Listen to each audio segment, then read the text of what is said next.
اعوذ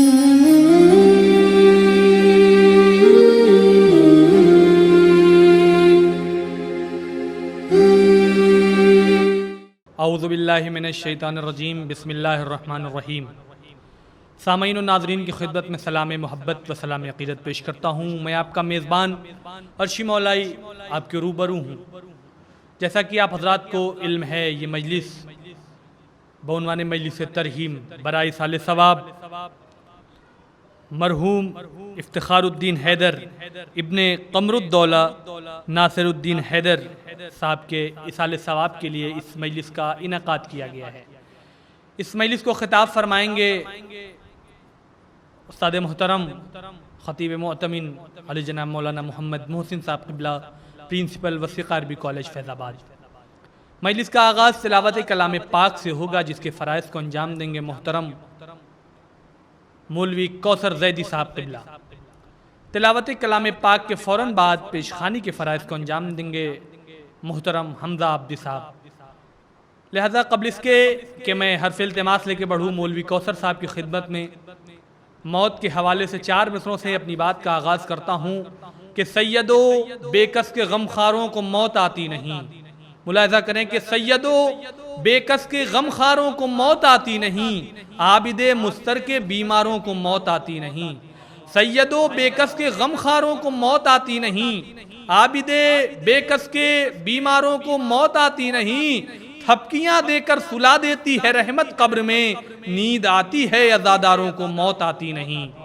تھپکیاں دے کر سلا دیتی ہے رحمت قبر میں، نیند آتی ہے عزاداروں کو موت آتی نہیں۔ میں ان 4 مصروں کے سائے میں بڑے ہی ادب و احترام سے حرف التماس لے کے بڑھ رہا ہوں مولوی کوثر صاحب کی خدمت میں کہ تشریف لائیں اور تلاوت کلام پاک کے ذریعے مجلس کا آغاز کریں۔ آپ حضرات بآواز بلند نعرہ صلوات سے استقبال کریں۔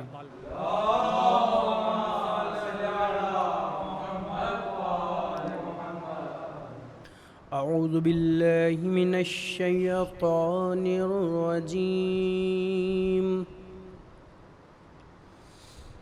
بسم اللہ الرحمن الرحیم۔ هل أتى على الإنسان حين من الدهر لم يكن شيئا مذكورا إنا خلقنا الإنسان من نطفة أمشاج نبتليه فجعلناه سميعا بصيرا إنا هديناه السبيل إما شاكرا وإما كفورا إنا أعقدنا للكافرين سلاسل وأغلالا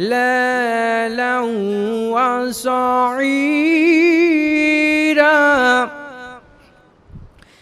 إن الأبرار يشربون من كأس كان مزاجها زنجبيل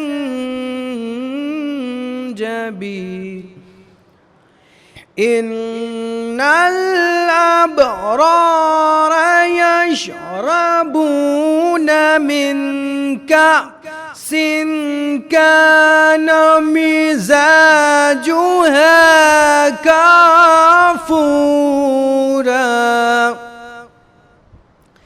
عينا يشرب بها عباد الله يفجرونها تفجيرا يوفون بالنذر ويخافون يوما كان شره مستطيرا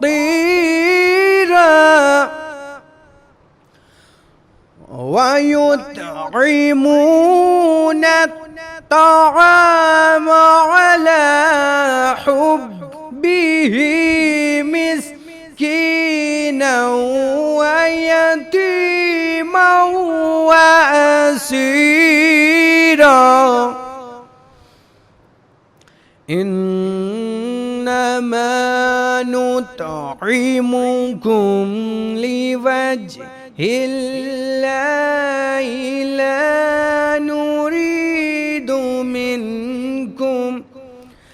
لا نريد منكم جزاء ولا شكورا إنا نخاف من ربنا يوما عبوسا قمطريرا فوقاهم الله شر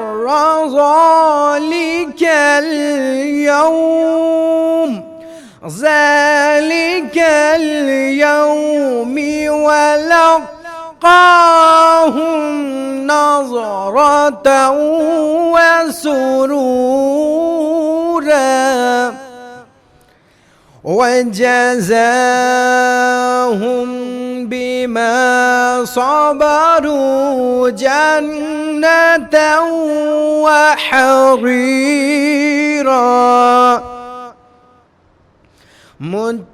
متكئين فيها على الأرائك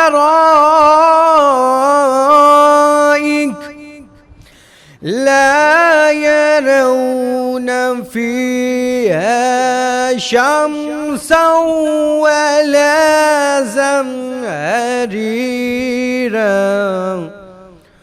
ودانية عليهم ظلالها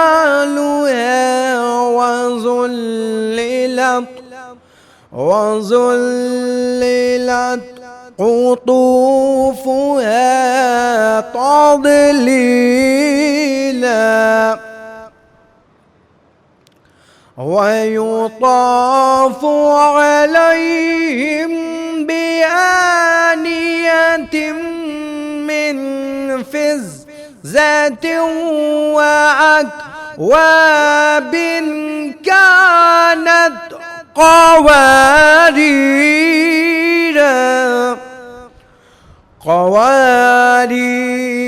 من فضة قدروها تقديرا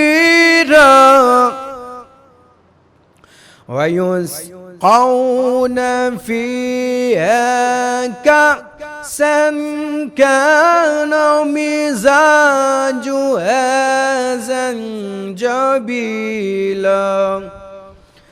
عينا فيها تسمى سلسبيلا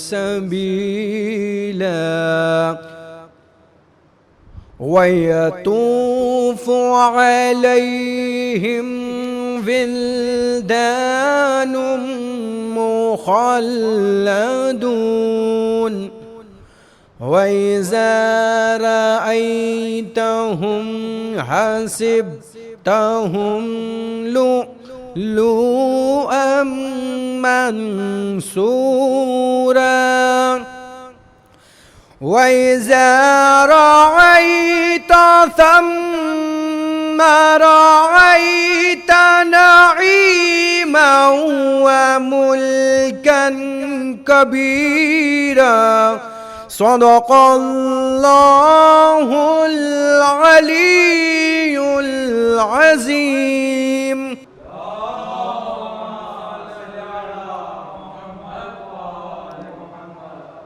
جزاک اللہ. مولوی کوثر صاحب تلاوت کلام پاک کے ذریعے مجلس کا آغاز کر رہے تھے. آئیے میں 4 مصروں سے استقبال کرتا ہوں محترم حمزہ عبدی صاحب کا.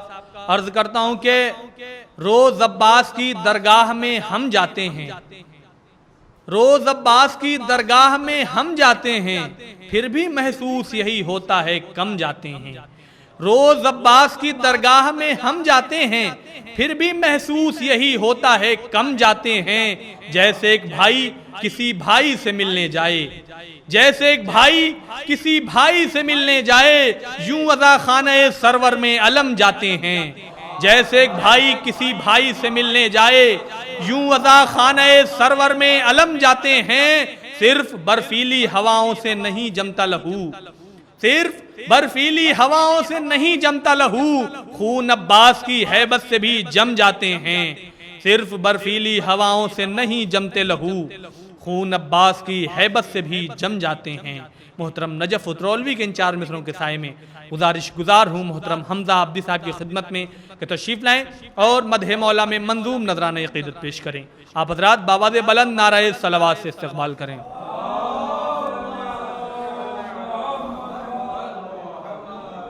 ان کا نخو وجود تو وہ نا تمام ہے، ان کا نخو وجود تو وہ نا تمام ہے. اسلام کی جبین پہ زہرا کا نام ہے، اسلام کی جبین پہ زہرا کا نام ہے ان کو یاد راز شکست مباہلا، ہے ان کو یاد راز شکست مباہلا. عیسائیوں میں اس لیے پردہ حرام ہے، عیسائیوں میں اس لیے پردہ حرام ہے. اسلام کی جبین پہ زہرا کا نام ہے. اور آخر میں چند بد مصائب کے حاضر کرتا ہوں، دیکھیے گا بطور خاص. پردیسی کنبے والوں کی یاد جو تیر چبھوتی ہے، پردیسی کنبے والوں کی یاد جو تیر چبھوتی ہے، نانا کے روضے پر صغرا چپ کے روتی ہے، نانا کے روضے پر صغرا چپ کے روتی ہے، اکبر کی شادی کی تمنا خواہ مقدر صغرا کا، سحر کی لڑیاں تو نہیں عشقوں کے دھار پیروتی ہے، پردیسی کنبے والوں کی یاد جو تیرے چبھوتی ہے، باپ کے سینے پر سوتی تھی وہ بھی ایک زمانہ تھا، باپ کے سینے پر سوتی تھی وہ بھی ایک زمانہ تھا، ایک زمانہ یہ ہے سکینہ خاک کے اوپر سوتی ہے، پردیسی کنبے والوں کی یاد جو تیرے چبھوتی ہے۔ اور یہ بھی شعر دیکھیے گا، جس نے امت کی راہوں میں فرش بچھایا پھولوں کا، جس نے امت کی راہوں میں فرش بچھایا پھولوں کا، امت اس کے بیماروں کی راہ میں کانٹے بوتی ہے، پردیسی کنبے والوں کی یاد جو تیرے چبھوتی ہے، نانا کے روضے پر صغرا چپ کے روتی ہے۔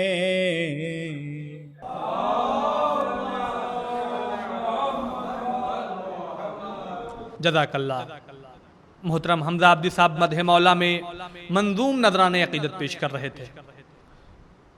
قبل اس کے کہ میں استاد محترم کی خدمت میں حرف التماس لے کے بڑھوں، آپ حضرات سے گزارش ہے 1 مرتبہ سورہ الحمد اور 3 مرتبہ سورہ توحید کی تلاوت فرما کر مرحوم افتخار الدین حیدر ابن قمر الدولہ ناصر الدین حیدر صاحب کی روح کو بخش دے۔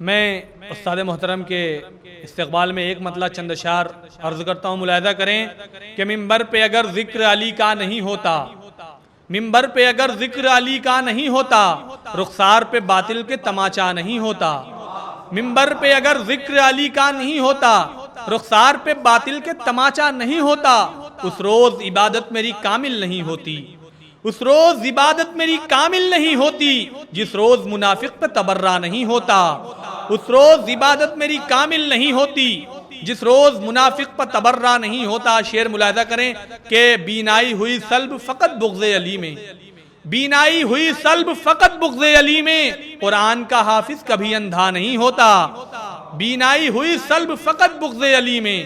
قرآن کا حافظ کبھی اندھا نہیں ہوتا، جس شخص کو لگ جائے مرض بغض علی کا، جس شخص کو لگ جائے مرض بغض علی کا، عیسیٰ بھی دوا دیں تو وہ اچھا نہیں ہوتا۔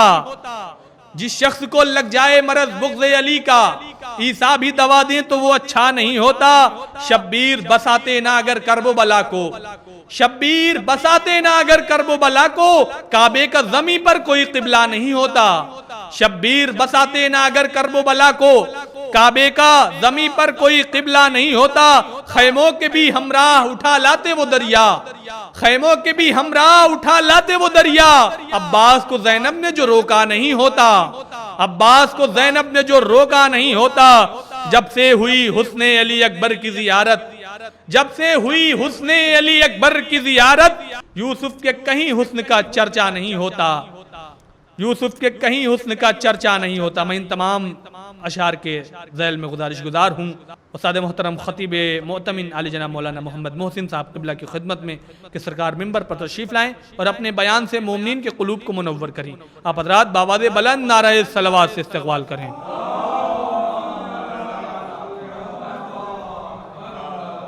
شیعہ آزاداری چینل کے ناظرین اور فرش مجلس پر بیٹھے ہوئے حاضرین سے گزارش ہے کہ ایک مرتبہ سورہ الحمد اور سورہ توحید کی تلاوت کر کے مرحوم افتخار الدین حیدر ابن قمر الدولہ ناصر الدین حیدر کے نام پڑھ کر کے ایصال فرما دیں۔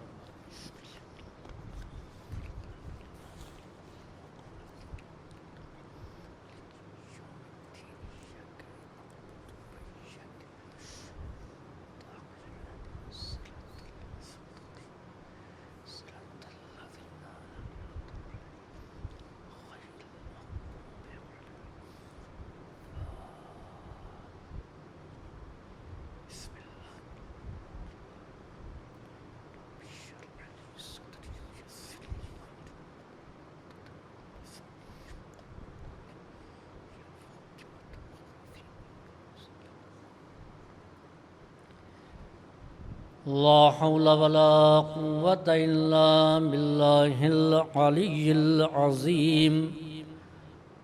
أعوذ بالله السميع العليم من الشيطان اللعين الرجيم۔ بسم الله الرحمن الرحيم۔ الحمد لله الذي هدانا لهذا وما كنا لنهتدي لولا أن هدانا الله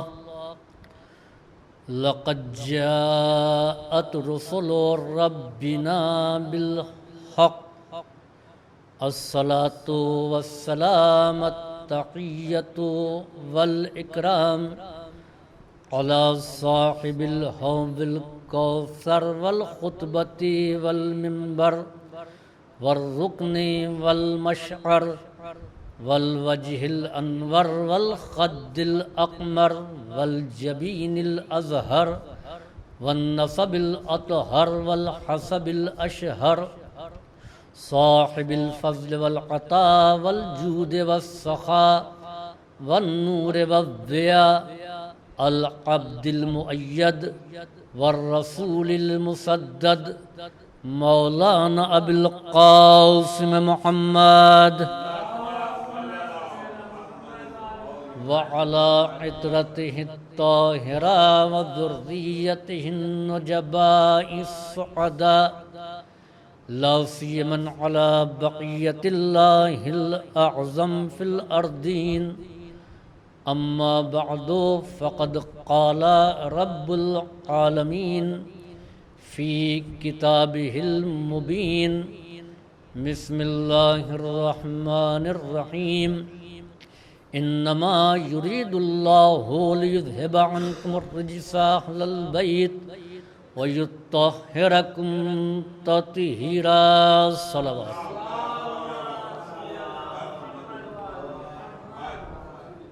طہارت سے محبت رکھنے والا پروردگار جس کا اعلان ہے کہ ان اللہ یحب التوابین و یحب المتطہرین، اللہ توبہ کرنے والوں سے محبت کرتا ہے اور صاحبان طہارت سے محبت کرتا ہے۔ وہ پروردگار اپنے مخصوص بندوں کی طہارت کا اعلان کر رہا ہے۔ یہ طہارت کا اعلان قرآن کریم میں آیت تطہیر کی شکل میں موجود ہے۔ اہل بیت کے فضائل میں جتنی آیتیں ہیں ان میں جو حیثیت آیت تطہیر کی ہے، جو انفرادیت آیت تطہیر میں پائی جاتی ہے، وہ دوسری آیات میں نہیں۔ رب کائنات نے اس آیت کے نازل کرنے کے لیے جو اہتمام کیا، وہ اہتمام کسی اور فضیلت یا کسی اور آیت کے سلسلے میں نہیں کیا۔ شہزادی عصمت ناقل ہیں کہ ایک روز رسول اسلام ہمارے گھر آئے۔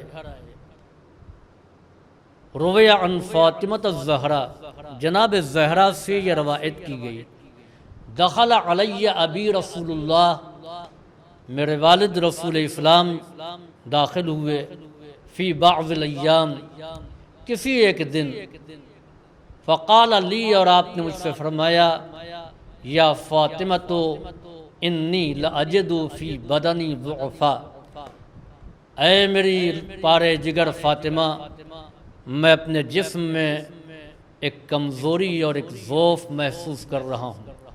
فقلت اعوذک باللہ یا ابت من الضعف، تو میں نے جواب دیا ہے بابا، اللہ آپ کو اس ضعف سے پناہ میں دے، آپ کو اس سے محفوظ رکھے۔ فقال لی، تو آپ نے مجھ سے کہا، ایتینی بالکساء الیمانی، میرے پاس کسائے یمانی لے آؤ، وغطینی بہ، اور اس کو مجھے اڑھا دو۔ شہزادی فرماتی ہیں، فآتیتہ بالکساء وغطیتہ بہ، میں نے ان کو چادر لا کر کے دے دیا، اور چادر ہی نہیں دیا بلکہ چادر میں نے اڑھا دیا۔ اور اس کے بعد فرماتی ہیں، سرت انظر الیہ، میں ان کی طرف دیکھنے لگی، اذم وجہہ کأنہ، اذم وجہہ یتلالأ کأنہ البدر فی لیلۃ تمامہ وکمالہ، چہرہ اس انداز میں چمک رہا تھا، اس انداز میں دمک رہا تھا کہ یہ محسوس ہو رہا ہے کہ 14ویں رات کا ماہ کامل ہے۔ آپ یہ بتائیں کہ جب انسان مریض ہوتا ہے، جب انسان کمزور ہوتا ہے، جب انسان نقاہت محسوس کرتا ہے، تو چہرہ چمکتا ہے یا زرد پڑ جاتا ہے۔ پیغمبر فرما رہے ہیں کہ میں نے اپنے جسم میں ضعف کو محسوس کیا ہے، اور شہزادی فرما رہی ہیں کہ بابا کا چہرہ اس طریقے سے چمک رہا تھا کہ جیسے 14ویں رات کا چاند چمک رہا ہے۔ تو اس کے معنی یہ ہیں کہ جسمانی ضعف اور ہے، پیغمبر کا یہ ضعف اور ہے، جس میں پیغمبر کا چہرہ چاند کی مانند چمک رہا تھا، دمک رہا تھا۔ اور یہ کیوں شہزادی نے کہا؟ اگر یہ نور ہر وقت کا تھا، ہر لمحے کا تھا، تو اس کا الگ سے ذکر کرنا بے معنی ہے۔ انسان اسی چیز کا ذکر کرتا ہے، اسی خصوصیت کا تذکرہ کرتا ہے کہ جو روٹین سے الگ ہٹ کر کے ہو، جو دستور سے الگ ہو۔ شہزادی نے پیغمبر اسلام کے چہرے پر نور کو محسوس کیا، تو اس کے معنی یہ ہیں کہ یہ نور اسی وقت ساطع ہو رہا تھا۔ پیغمبر کی حقیقت نور ہے، پیغمبر غلاف بشریت اتار کر کے پیکر نور میں آ چکے تھے۔ چنانچہ شہزادی فرماتی ہیں، فما کانت الا ساعہ، تھوڑا وقت نہیں گزرا تھا کہ اذم، اسی دوران میرا بیٹا حسن داخل ہوا اور آ کر کے کہا کہ یا اماں، اے مادر گرامی، انی اشم عندک رائحۃ، میں آپ کے نزدیک ایک پاکیزہ خوشبو کو محسوس کر رہا ہوں۔ یعنی امام حسن آئے، دخل علیہ ولدی الحسن، ہمارے پاس میرا فرزند حسن آیا، اور آنے کے بعد میں کہا السلام علیک یا امہ، اے مادر گرامی آپ کو ہمارا سلام ہو۔ میں نے جواب دیا وعلیک السلام یا قرۃ عینی وثمرۃ فؤادی، تمہارے اوپر سلام ہو اے میری آنکھوں کی ٹھنڈک، اے میرے پارے جگر۔ فقال لی یا اماہ انی اشم عندک رائحۃ طیبہ، اے مادر گرامی ہم ایک پاکیزہ خوشبو کا احساس کر رہے ہیں، کأنہا رائحۃ جدی رسول اللہ، گویا کہ وہ میرے نانا رسول اسلام کی خوشبو ہے۔ میں نے جواب دیا کہ نعم، ہاں ہوا نائم تحت ھذا الکساء، وہ اس کساء کے نیچے، چادر کے نیچے آرام فرما رہے ہیں۔ فاقبل الحسن علیہ السلام، امام حسن آگے بڑھے اور اس کے بعد فرماتے ہیں السلام علیک یا جدہ، السلام علیک یا من اختارہ اللہ، اے نانا آپ پر سلام ہو، اے منتخب الہی رسول آپ پر سلام ہو۔ اتاذن لی، کیا ہمارے لیے اجازت ہے ان ادخل معک، کہ میں آپ کے ساتھ داخل ہو جاؤں تحت ھذا الکساء، اس چادر کے نیچے؟ نبی کریم نے جواب دیا کہ نعم قد اذنت لک، ہاں میں نے تم کو اجازت دی۔ شہزادی فرماتی ہیں اس کے بعد میرا دوسرا فرزند حسین، میرے دوسرے فرزند امام حسین تشریف لائے، اور پھر اس کے بعد میں انہوں نے بھی مجھے سلام کیا، میں نے جواب سلام دیا، اور پھر انہوں نے بھی یہی فرمایا کہ یا اماہ انی اشم عندک رائحۃ طیبہ، اے مادر گرامی ہم آپ کے نزدیک ایک پاکیزہ خوشبو کا احساس کر رہے ہیں، کأنہا رائحۃ جدی رسول اللہ، گویا کہ وہ خوشبو میرے نانا رسول اسلام کی خوشبو ہے۔ آپ دیکھیے کہ جو لفظیں امام حسن کی ہیں وہی لفظیں امام حسین کی ہیں۔ حدیث قصہ آپ پڑھتے رہتے ہیں، اس کی تلاوت کرتے رہتے ہیں، جو امام حسن کی لفظیں ہیں وہی امام حسین کی لفظیں ہیں۔ جب امام حسن کہہ رہے تھے اس وقت امام حسین موجود نہیں تھے، جب امام حسین آئے تو آپ کو یہ نہیں معلوم کہ بھائی نے کیا کہا ہے، لیکن حدیث قصہ میں جب یہ جملے رقم ہوئے تو زیر و زبر کا بھی فرق نہیں تھا، نہ ایک لفظ کم نہ ایک لفظ زیادہ۔ جہاں پر الفاظ میں تبدیلی نہیں ہو سکتی ہے، جہاں لفظوں میں اختلاف نہیں پایا جا سکتا ہے، وہاں کردار میں اختلاف کیسا؟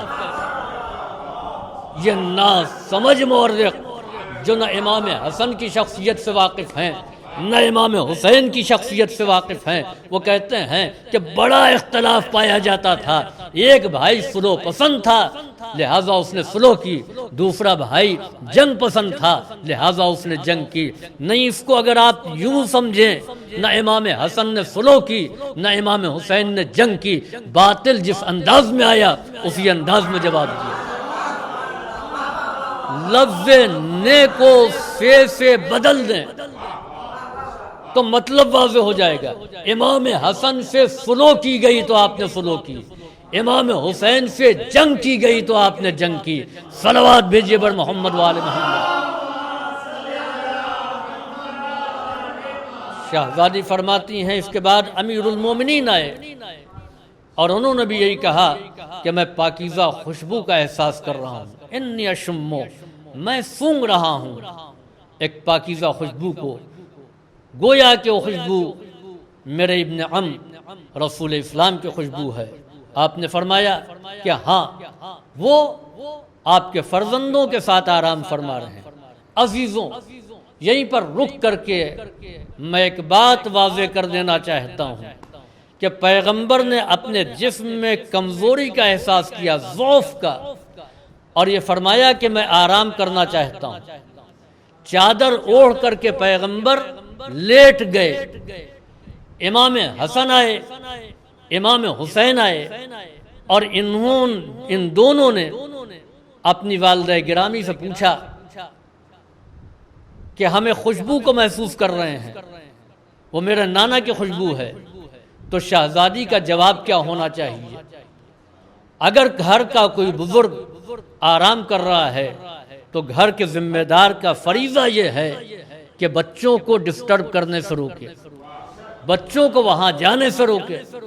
لیکن جناب زہرا نے اشارہ کیا کہ وہاں پر ہیں، اس کے معنی یہ ہیں کہ جناب زہرا پہچانتی ہیں کہ پیغمبر کے ذوف کا مداوع کیا ہے۔ اور دوسرے یہ کہ امام حسن نے آ کر کے پیغمبر اسلام سے کہا اتاذن لی، کیا مجھے اجازت ہے؟ اور امام حسین نے بھی کہا اتاذن لی، کیا مجھے اجازت ہے؟ آپ یہ بتائیے کہ امام حسن اور امام حسین نے کسی اور موقع پر بھی پیغمبر اسلام سے اجازت لی؟ پوری تاریخ شاہد ہے کہ جب امام حسین چاہتے تھے بزم رسالت میں آ جاتے تھے، پیغمبر سجدے میں ہیں، امام پشت پر آ جاتے ہیں، کیا اجازت لے کر کے آئے؟ کہیں اجازت نہ لینے والے یہ بچے آج جب کسا کے پاس ہیں تو باقاعدہ اجازت مانگ رہے ہیں۔ اور پیغمبر اسلام بھی یہ نہیں کہہ رہے ہیں کہ تم تو میرے نور نظر ہو، تم تو پارے جگر ہو، تم کو اجازت کی کیا ضرورت ہے، تم جب چاہو آ جاؤ، جہاں چاہو ہمارے پاس آ سکتے ہو۔ نہیں، نبی کریم نے کہا کہ نعم قد اذنت لک، ہاں میں نے تم کو اجازت دی۔ تو اس کے معنی یہ ہے کہ انہوں نے اجازت لینے کی ضرورت کو سمجھا، اور پیغمبر نے بھی اس بات کا احساس کیا کہ ان کو باقاعدہ اجازت دینی چاہیے۔ اس کے دو وجہ ہیں، ایک تو یہ نور پیکر اجازت اس بات کی کہ جس طریقے سے پیکر نور میں آپ ہیں، ہم کو بھی اجازت ہے کہ ہم پیکر نور میں آ جائیں۔ اور دوسرے اجازت لے کر کے یہ واضح کر دیا کہ تاکہ کل کے متعصب مورخین اور مفسرین یہ وضاحت نہ کریں کہ آئے تطہیر در حقیقت پیغمبر کی طہارت کا اعلان تھا، یہ تو اتفاق سے آ گئے تھے، کہ اتفاق سے نہیں آئے ہیں، باقاعدہ اجازت لے کر کے آئے ہیں۔ صلوات بھیجیے بر محمد و آل محمد۔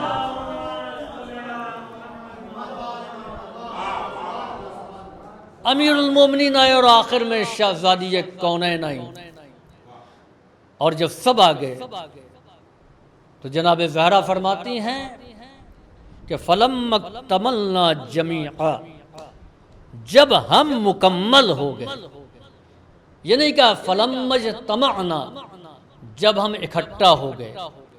مکمل ہونا اور ہے اور اکٹھا ہونا اور ہے۔ یہاں فرش مجلس پر جتنے بھی لوگ بیٹھے ہوئے ہیں یہ اکٹھا ہوئے ہیں، اس کو اکٹھا ہونا کہا جائے گا، یعنی ایک ساتھ بیٹھے ہیں لیکن سب الگ الگ ہیں۔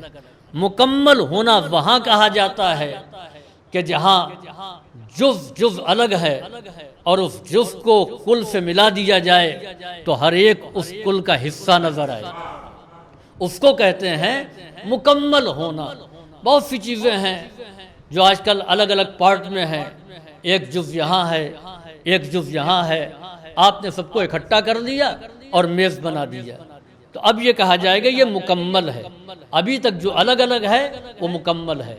یہ اجزائے نور جو خلوت لامکاں میں ایک تھے، اس کے بعد اس نور کے حصے ہوئے، آج زیر کسا یہی انوار اکٹھا ہو گئے، جمع ہو گئے، یعنی مکمل ہو گئے۔ فَلَمَّا اكْتَمَلْنَا، جب ہم مکمل ہوئے۔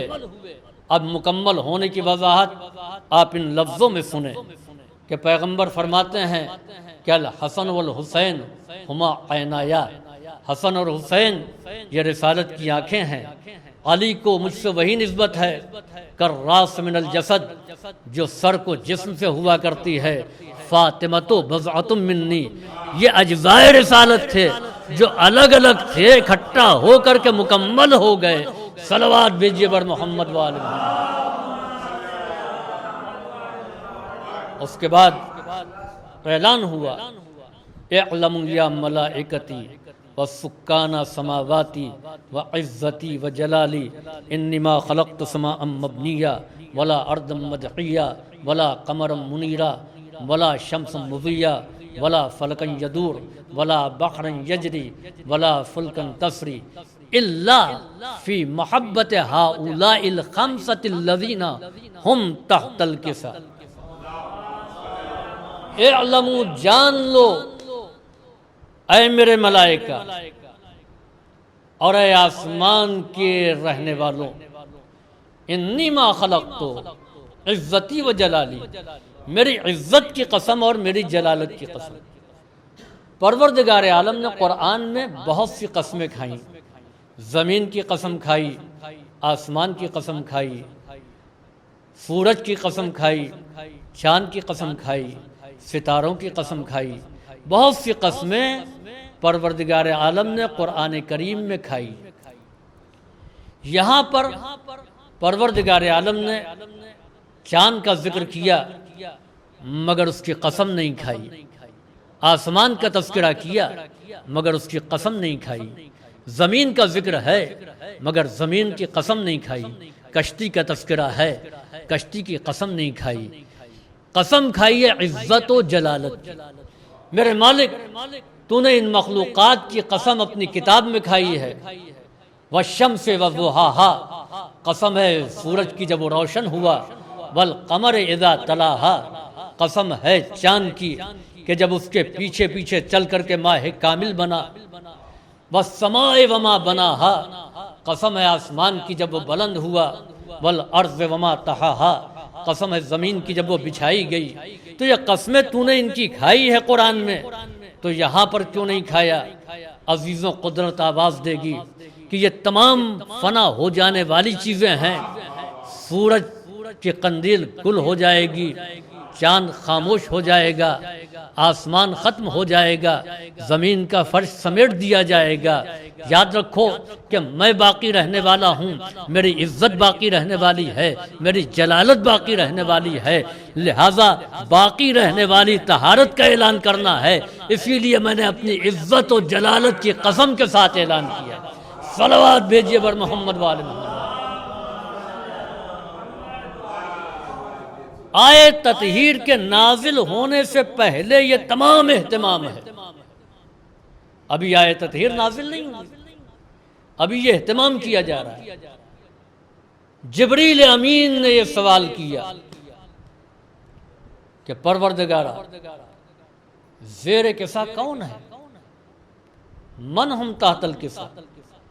کیا جبریل نہیں جانتے تھے؟ کیا جبریل امیر المومنین کو نہیں پہچانتے تھے؟ پیغمبر اسلام کو نہیں جانتے تھے؟ صدیقہ طاہرہ سے ناواقف تھے؟ امام حسن اور امام حسین کو نہیں پہچانتے تھے؟ جبریل اس ملک کا نام ہے کہ جس نے اپنی خلقت کے بعد سب سے پہلے انہی انوار کا مشاہدہ کیا، اور سب سے پہلے جس نے جبریل کی مدد کی انہی انوار میں سے نور مولائے کائناتی تو تھا۔ تو یہ جبریل کیوں کہہ رہے ہیں کہ یہ کون ہے؟ یاد رکھیے کہ ہر سوال جہالت کی بنیاد پر نہیں ہوتا، اس بنیاد پر نہیں ہوتا کہ سوال کرنے والا نہیں جانتا۔ پروردگار عالم جناب موسیٰ سے سوال کر رہا ہے، موسیٰ تمہارے ہاتھ میں کیا ہے؟ تو کیا خدا نہیں جانتا تھا؟ ما تلکا بیمینک یا موسیٰ، اے موسیٰ تمہارے داہنے ہاتھ میں کیا ہے؟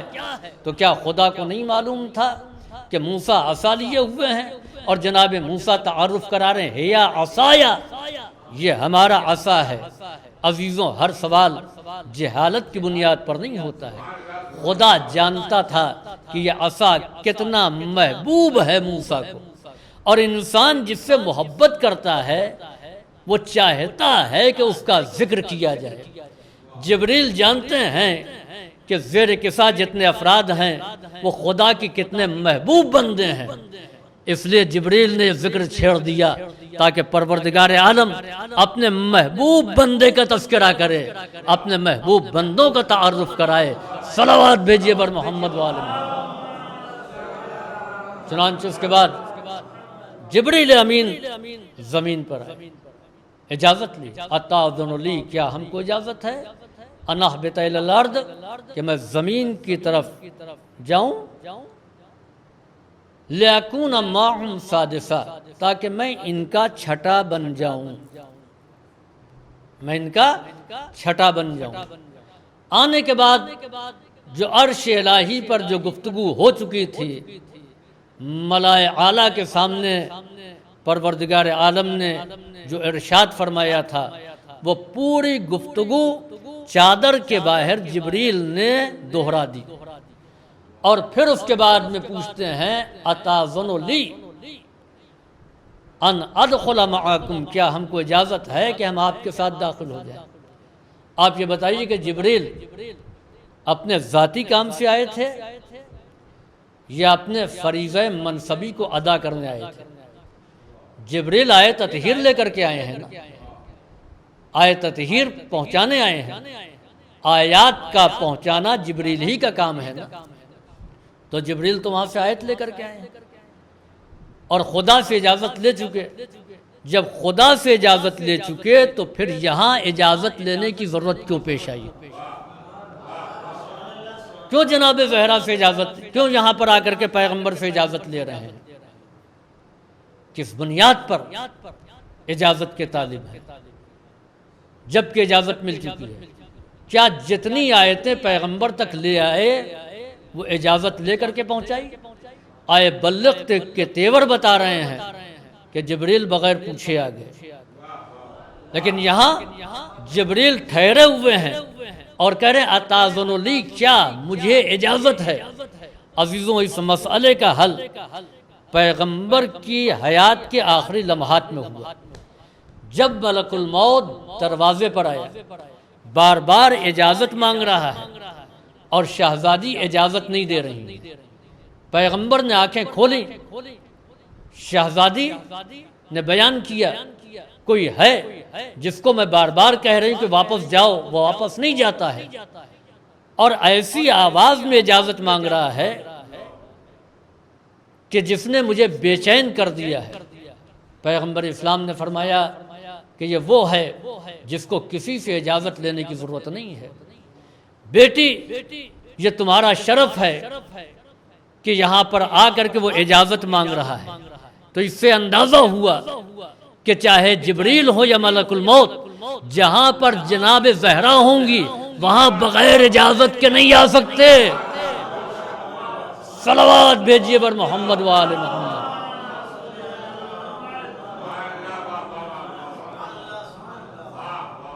وہاں پر اجازت لیں گے اور اجازت لے کر کے داخل ہوں گے۔ جبریل امین آ گئے اور آنے کے بعد میں اعلان کیا کہ پروردگار عالم نے وحی کی ہے، قد اوحی الیکم، آپ لوگوں کی طرف، کہ انما یرید اللہ لیذھب عنکم الرجس اہل البیت ویطہرکم تطہیرا۔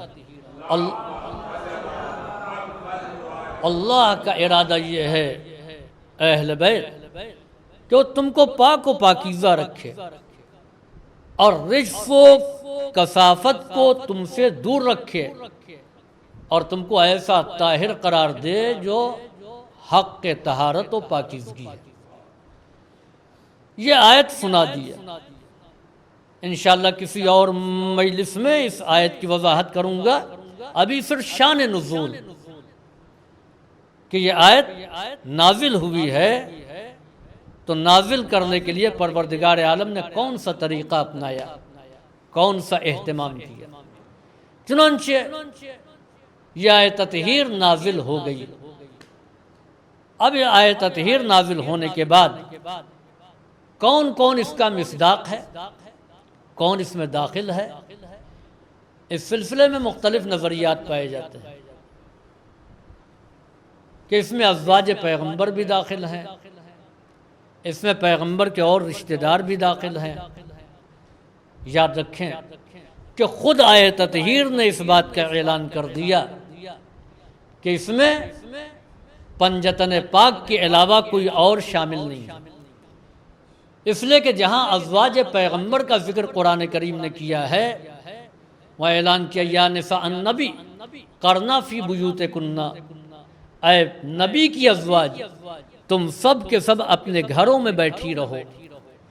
تو وہاں پر لفظ بیوت استعمال کیا گیا ہے، اور یہاں پر لفظ بیت ہے۔ عربی زبان میں قاعدہ ہے کہ مذکر کے لیے ضمیر الگ استعمال ہوگی اور مؤنث کے لیے الگ۔ یہاں پر ایک لفظ استعمال ہوا انکم، انکم مانے یعنی تم لوگوں سے، کا کے مانے واحد، ان کا تم سے، انکما تم دونوں سے، انکم تم سب سے۔ یہ کس کے لیے ہے؟ مذکر کے لیے ہے۔ مؤنث کے لیے کیا آئے گا؟ ان کے تجھے ایک عورت سے، انکما تم دو عورتوں سے، مذکر، اور مؤنث کے لیے انکما مشترک ہے، اور جمع کے لیے انکننا تم سب کے لیے۔ اسی طریقے سے جب دونوں شامل ہوں کہ مرد بھی ہیں عورتیں بھی ہیں، تو یہ دیکھا جائے گا کہ کس کی تعداد زیادہ ہے۔ اگر عورتوں کی تعداد زیادہ ہے تو مؤنث کا صیغہ استعمال کیا جائے گا، مردوں کی تعداد زیادہ ہے تو مذکر کا صیغہ استعمال کیا جائے گا۔ آیہ تطہیر کے نزول کے وقت پیغمبر اسلام کی 9 ازواج حیات تھیں۔ اگر ان ازواج کو شامل کر لیا جائے اور 10ویں جناب زہرا، تو عورتوں کی تعداد 10 ہو گئی اور مردوں کی تعداد صرف 4۔ پیغمبر اسلام، مولائے کائنات، امام حسن، امام حسین، تو عورتیں زیادہ ہوئی مرد کم ہوئے، تو اس اعتبار سے مؤنث کا صیغہ استعمال ہونا چاہیے، انکننا کہنا چاہیے۔ لیکن قرآن کریم نے انکننا نہیں کہا، انکم کہا، تو اس کے معنی یہ ہیں کہ عورتوں کی تعداد کم ہے، مردوں کی تعداد زیادہ ہے۔ صلوات بھیجیے بر محمد و آل محمد۔ انما یرید اللہ لیذھب، بے شک اللہ کا ارادہ یہ ہے کہ وہ تم سے دور رکھے، دور لے جائے، کس کو؟ رجس کو۔ عزیزوں، رجس اہل بیت کے قریب نہیں آ سکتا۔ اہل بیت علیہ السلام کے قریب رجس نہیں آ سکتا ہے۔ رجس کہتے کسے ہیں؟ 2 چیزیں ہیں، ایک ہے نجاست اور ایک ہے رجس۔ نجاست وہ کہ جس کو پانی سے پاک کیا جا سکتا ہے، رجس اس کثافت کا نام ہے کہ جس کو پانی پاک نہیں کر سکتا۔ ایک آدمی نجس ہو گیا، خون لگ گیا، پانی طاہر کر دے گا۔ یہاں پر یہ نہیں کہا گیا کہ نجس کو دور کیا ہے، بلکہ یہ اعلان کیا گیا ہے کہ رجس کو دور رکھا گیا، رجس قریب نہیں آئے گا۔ رجس معنوی بیماری کا نام ہے، معنوی برائیوں کا نام ہے۔ مثال کے طور پر ایک انسان جھوٹ بولتا ہے تو یہ رجس ہے، نماز نہیں پڑھتا ہے تو یہ رجس ہے، اگر غیبت کرتا ہے تو یہ رجس ہے، ماں باپ کا احترام نہیں کرتا ہے یہ رجس ہے، کسی کا حق غصب کر لیا ہے یہ رجس ہے۔ برائیاں انسان کو رجس بنا دیتی ہیں، اور اعلان یہ ہے کہ رجس کو اللہ قریب نہیں آنے دے گا۔ تو اہل بیت سے محبت کا دعویٰ بعد میں، اہل بیت سے قربت کا دعویٰ بعد میں، پہلے انسان یہ ثابت کرے کہ اس کے اندر رجس پایا جاتا ہے یا نہیں پایا جاتا ہے۔ اگر رجس پایا جاتا ہے تو آیت نے اعلان کر دیا کہ رجس اہل بیت کے قریب نہیں آئے گا، تو اس کے معنی یہ ہے کہ اہل بیت کے قریب آنے کے لیے ہم کو پہلے اپنے کردار کو پاک و پاکیزہ بنانا ہوگا۔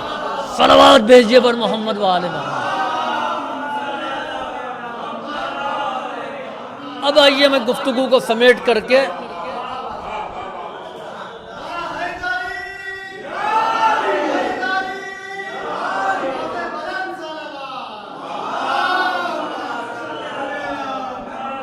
اس حدیث قصہ کا فائدہ کیا ہے۔ ہمارے یہاں کوئی بھی ایسا موقع نہیں آتا ہے کہ جس میں حدیث قصہ کی تلاوت نہ کی جائے۔ بنیاد رکھی جا رہی ہے گھر کی، حدیث قصہ، مکان تعمیر ہو گیا، حدیث قصہ، شادی کا موقع ہے حدیث قصہ، مجالس میں بھی ماشاءاللہ یہ رواج ہے کہ مجلس سے پہلے حدیث قصہ۔ تو یہ حدیث قصہ اس کثرت سے کیوں؟ عزیزوں، جو حیثیت حدیث قصہ کو حاصل ہے شاید دوسرے اعمال اور وظائف کو وہ حیثیت نہیں حاصل ہے۔ حدیث قصہ اس پاکیزہ تذکرے کا نام ہے، یعنی حدیث قصہ میں اگر دیکھا جائے تو جان حدیث قصہ، شان حدیث قصہ آیت تطہیر ہے، باقی اس کے اہتمام کا تذکرہ کیا گیا۔ جب یہ آیت تطہیر نازل ہو گئی تو سب سے پہلے لسان اللہ نے سوال کیا کہ اخبرنی یا رسول اللہ ما لجلوسنا ھذا من الفضل عند اللہ تعالی، اے اللہ کے رسول آپ یہ بتائیے کہ جو حدیث قصہ کا انعقاد ہے، ہم جو بیٹھے ہوئے ہیں، اس نشست کا فائدہ پیش پروردگار کیا ہے؟ ما لجلوسنا ھذا من الفضل عند اللہ تعالی، ہماری اس نشست کا پیش پروردگار کیا مرتبہ ہے؟ تو پیغمبر اسلام نے جواب دیا کہ فیہ جمع من شیعتنا و محبینا، اس میں جب جمع ہوتے ہیں، اس میں جب اکٹھا ہوتے ہیں، من شیعتنا ہمارے شیعہ، و محبینا اور ہمارے چاہنے والے۔ پیغمبر اسلام نے دو گروہ کا تذکرہ کیا ہے، ایک کہا کہ ہمارے شیعہ اور دوسرے کا ہمارے محب۔ تو اس کے معنی یہ ہے کہ شیعہ اور ہیں، محب اور ہیں۔ محب ہونا آسان ہے، شیعہ بننا بہت مشکل ہے۔ یہی وجہ ہے کہ کچھ لوگوں نے دعویٰ کیا امیر المومنین سے آ کر کے کہ ہم آپ کے شیعہ ہیں، تو آپ نے فرمایا مالی لا اراکم فیکم سیما الشیعہ، کیا وجہ ہے کہ ہم تمہارے اندر شیعوں کی علامت نہیں دیکھ رہے ہیں۔ شیعہ کے معنی پیروی کرنے والا، شیعہ کے معنی اتباع کرنے والا، جو مکمل اور اکمل پیروی کرے۔ محب کے معنی چاہنے والا۔ جب یہ لوگ اکٹھا ہوتے ہیں تو کیا؟ فی جمع من شیعتنا محبینا، اس میں اکٹھا ہوتے ہیں ہمارے شیعہ اور ہمارے محب۔ الا ونزلت علیہم الرحمہ، مگر یہ کہ ان کے اوپر رحمت نازل ہوتی ہے۔ وحفت بہم الملائکہ، اور فرشتے ان کو حصار میں لے لیتے ہیں۔ واستغفرت لہم، اور ان کے لیے استغفار کرتے ہیں۔ کب تک؟ جب تک حدیث قصہ پڑھی جائے۔ حدیث قصہ پڑھ کر کے ہم نے بند کر دیا کتاب، اسی وقت تک ملائکہ گھیرے رہیں گے، اسی وقت تک رحمت نازل ہوتی رہے گی، اسی وقت تک فرشتے استغفار کرتے رہیں گے۔ جیسا کہ ہم جب تک تلاوت کریں گے تب تک ثواب ہے، تلاوت ختم ہو گئی ثواب ختم ہو گیا۔ جب تک ہم نے دعائے کمیل کو بڑھا اس وقت تک ثواب، دعائے کمیل ختم ہو گئی ثواب ختم ہو گیا۔ حدیث قصہ میں ایسا نہیں ہے کہ حدیث قصہ ختم ہو گئی اور ثواب ختم ہو گیا۔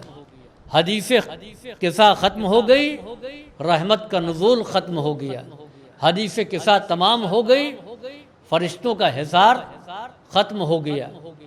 حدیث قصہ مکمل ہو گئی، استغفار ملائک رک گیا۔ کہ نہیں، حدیث قصہ ختم ہو گئی لیکن نہ رحمت کا سلسلہ رکے گا، نہ فرشتوں کا حصار ٹوٹے گا، نہ ان کا استغفار رکے گا اس وقت تک الا ان یتفرقوا، جب تک کہ یہ الگ الگ نہ ہو جائیں۔ اس کے معنی یہ کہ حدیث قصہ ختم ہو گئی لیکن مومنین بیٹھے ہوئے ہیں، وہ ابھی اپنی جگہ سے اٹھے نہیں ہیں، تو ملائکہ کا استغفار بھی ہے، نزول رحمت بھی ہے۔ صلوات بھیجیے بر محمد وآل محمد۔ یہ اس کا فائدہ ہے، اور یہ وجہ ہے کہ امیر کائنات نے فرمایا اذن واللہ فزنا و سعدنا، قسم خدا کی ہم پھر کامیاب ہو گئے اور خوش نصیب ہو گئے۔ وَكَذَلِكَ شِيعَتُنَا فَازُوا سُعِدُوا، اور ایسے ہی ہمارے چاہنے والے یہ بھی کامیاب ہوئے اور یہ بھی خوش نصیب ہوئے۔ عزیزوں، آیت تطہیر اہل بیت علیہ السلام کی عظمت کا اعلان ہے۔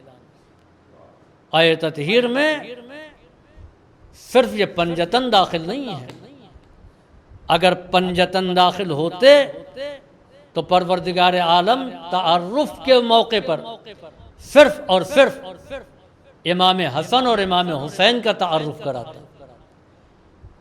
نہیں، اولاد زہرا کا تعارف کرایا، ہم فاطمہ و ابوہا و بعلہا و بنوہا، یہ فاطمہ ہیں، ان کے بابا ہیں، ان کے شوہر ہیں اور ان کے فرزند ہیں۔ عربی زبان میں دو کے لیے تثنیہ کا صیغہ استعمال ہوتا ہے، یہ نہیں کہا ابنہما، ان کے دو بیٹے، بنوہا، ان کے فرزند، بنو کا اطلاق جمع پر ہوتا ہے۔ تو عزیزوں، یہ صرف اور صرف امام حسن اور امام حسین کی طہارت کا اعلان نہیں ہے، یہ صرف پنجتن کی طہارت کا اعلان نہیں ہے، بلکہ یہ چہاردہ معصومین کی طہارت کا اعلان ہے۔ اور یہی وجہ ہے کہ امام زین العابدین کے مصلی تک ابلیس پہنچا۔ امام زین العابدین کا انگوٹھا اس نے چبایا، روایت آپ کی سنی ہوئی ہے۔ یہ ابلیس پیغمبر اسلام کے مصلی پر نہیں آیا، امیر المؤمنین کے مصلی پر نہیں آیا، شہزادی کے پاس نہیں آیا، امام حسن اور امام حسین کے قریب نہیں گیا، امام زین العابدین کے بعد امام محمد باقر کے پاس نہیں گیا، امام صادق کے پاس نہیں گیا، کسی اور امام کے پاس نہیں آیا، صرف امام زین العابدین کے پاس کیوں آیا؟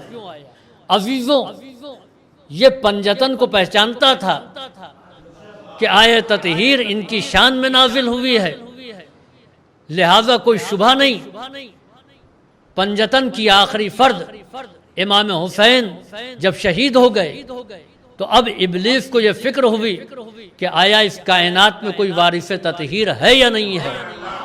اس نے تمام عابدین کو دیکھا اور عالمین کے عابدین پر نگاہ ڈالتے ہوئے امام زین العابدین کے مصلی تک آیا، اور آنے کے بعد انگوٹھا چبانا شروع کر دیا، اور پھر یہ اندازہ لگا لیا کہ نہیں، وارث تطہیر موجود ہے، صلوات بھیجیے بر محمد وآل محمد۔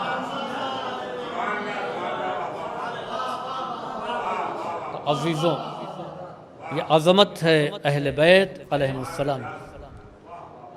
قرآن کریم نے بڑے بڑے محل والوں کو، عالیشان مکانات والوں کو گھر والا نہیں کہا۔ اگر گھر والا کسی کو کہا ہے تو یہ اہل بیت رسالت ہے، انہیں کو معدن نبوت کہا، انہیں کو اہل بیت رسالت کہا۔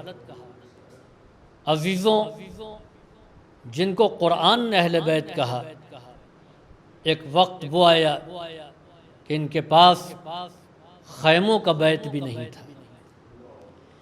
امام موسیٰ کاظم علیہ السلام فرماتے ہیں کہ کربلا میں عصر کے وقت ہمارے خاندان پر جو مصیبت پڑی، نہ کوئی بیان کرنے والی زبان بیان کر سکتی ہے، نہ کوئی سوچنے والا ذہن سوچ سکتا ہے، بس وہی جانتے ہیں کہ جن کے اوپر یہ مصیبت پڑی ہے۔ کس کو نہیں معلوم تھا کہ امام حسین علیہ السلام کی طہارت کا اعلان قرآن کریم نے کیا۔ حسین راکب دوش رسول، حسین جو پشت پیغمبر پر نظر آتے ہیں، وہی مظلوم کربلا، سرزمین کربلا پر بھوکے اور پیاسے ہیں۔ سجدہ آخر میں پیشانی کو رکھ دیا ہے، اشقیاء نے چاروں طرف سے گھیر لیا، خیموں میں اداسی چھائی ہوئی ہے۔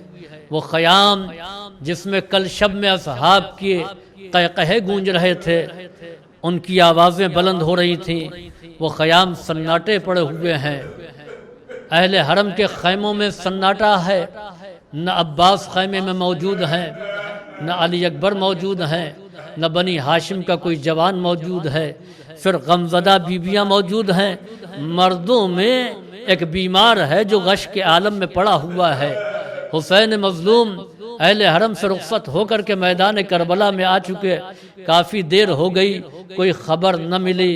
ایک بچی ہے جو در خیمہ پر کھڑی ہوئی اپنے بابا کا انتظار کر رہی ہے۔ چاہنے والی وہ بہن جس نے بھائی کو ذوالجناح پر سوار کیا تھا، ایک مرتبہ بے قرار ہو کر کے مقتل میں نکل آئی، چاروں طرف ڈھونڈا، بھائی کہیں نظر نہیں آ رہا ہے۔ آخر میں ایک بلندی پر آ گئی جس کو ٹلہ زینبیہ کہتے ہیں۔ اس بلندی سے ہر طرف نگاہ ڈالی، بھائی کہیں نظر نہ آیا۔ ایک نشیب کی طرف دیکھا تو یہ محسوس ہوا کہ کوئی زمین پر پڑا ہوا ہے اور اس کو کچھ لوگ گھیرے ہوئے ہیں، ان کے ہاتھوں میں تلواریں ہیں، نیزے ہیں جس میں خون لگا ہوا ہے۔ اور پھر بی بی نے دیکھا کہ ایک ظالم نے خنجر نکالا اور خنجر لے کر کے آگے بڑھا۔ اب جو غور سے دیکھا زمین پر کوئی اور نہیں پڑا ہوا تھا، یہ وہ سوار تھا کہ جو دوش رسول پر کبھی سوار ہوتا تھا۔ بہن تڑپ گئی کہ بھائی زمین پر پڑا ہوا ہے، خون بہ رہا ہے۔ شمر فی دوران سینے پر گھٹنے رکھ کر کے بیٹھ جاتا ہے اور خنجر کو گلے پر رکھ دیتا ہے۔ بہن سمجھ گئی کہ اب میرے بھائی کا گلا کاٹا جائے گا، تڑپ گئی۔ کس کو پکارے، کس کو آواز دے، کوئی موجود نہیں ہے۔ ایک مرتبہ پہ سر سعد کی طرف رخ کیا، اے سعد کے بچے، خاندان قریش کا تو بھی ہے، خاندان قریش کی میں بھی ہوں، شمر کو روک دے کہ میرے بھائی کا گلا نہ کاٹے۔ میرا بھائی چند لمحوں کا مہمان ہے، اتنے زخم لگ چکے ہیں، اتنا خون بہ رہا ہے، میرا بھائی ایسے بھی نہیں بچے گا، کم سے کم گلا کاٹنے کی اذیت نہ دے۔ بے سر سعد نے منہ موڑ لیا، کوئی جواب نہیں دیا۔ شمر کا خنجر چلنے لگا، بہن تڑپ گئی، اے نانا آپ کی نماز جنازہ آسمان کے فرشتوں نے پڑھی ہے۔ یہ دیکھیے آپ کا حسین جس کی شان میں آیے تطہیر نازل ہوئی، اس کا گلا کاٹا جا رہا ہے۔ ارے میرا بھائی پیاسا ہے، میرا بھائی مظلوم ہے، اس نے اکبر کا لاشا اٹھایا، اس نے شہداء کے جنازے اٹھائے، اس کا گلا کاٹا جا رہا ہے۔ ابھی جناب زینب کی فریاد ختم نہیں ہونے پائی تھی، زمین کربلا ہلنے لگی، سیاہ اور سرخ آندھیاں چلنے لگی، مظلوم کا گلا کٹ گیا، نوک نیزہ پر بلند ہو گیا، منادی ندا دینے لگا کہ قد قتل الحسین، حسین شہید کر دیے گئے۔ سیعلم الذین ظلموا ای منقلب ینقلبون الا لعنۃ اللہ علی القوم الظالمین ربنا تقبل منا انک انت السمیع العلیم اللہم افعل بنا ما انت اہلو ولا تفعل بنا ما نحن اہلو بجاہ محمد وآلہ الطاہرین۔